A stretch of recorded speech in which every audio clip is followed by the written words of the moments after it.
கிறிஸ்துவிலே மிகவும் பிரியமானவர்களே, 19/1/2026 உங்களை சந்திப்பதிலே மகிழ்ச்சி அடைகிறேன். வாருங்கள், ஒரு நிமிடம் நாம் ஜெபிப்போம்.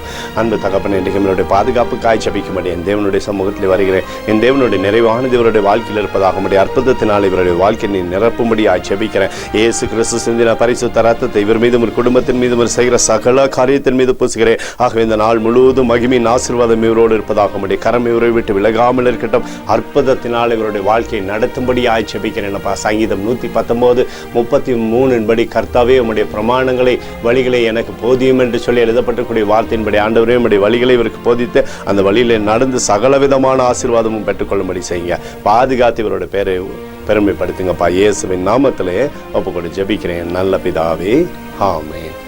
பிரியமான ஜெப பங்காளரை ஒரு நிமிடம் நம்ம இந்திய தேசத்திற்காகவும் ஜெபிப்போம்.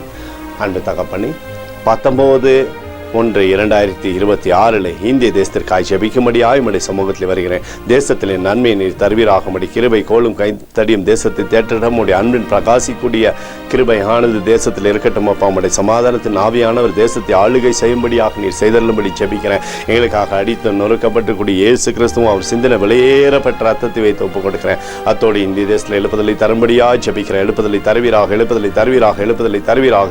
எழுப்புதலை எங்கள் கண்கள் பார்க்கும்படி நீர் ஆசீர்வதிக்கும்படி ஜெபிக்கிறேன். நேற்றும் இன்றும் என்றும் மாறாதவராகி இயேசுவின் நாமத்திலே ஒப்புக்கொண்டு ஜெபிக்கிறேன் நல்ல பிதாவே, ஆமென். பிரியமான ஜெப பங்காளரே, ஆண்டவர் நம்மளோட ஜெபத்தை கேட்டிருக்கிறார். இந்த நாள் முழுவதும் கர்த்தராகிய இயேசு கிறிஸ்துக்குள் நீங்கள் வளரும்படி உங்களை வாழ்த்தி ஆசீர்வதிக்கிறேன். ஆமென்.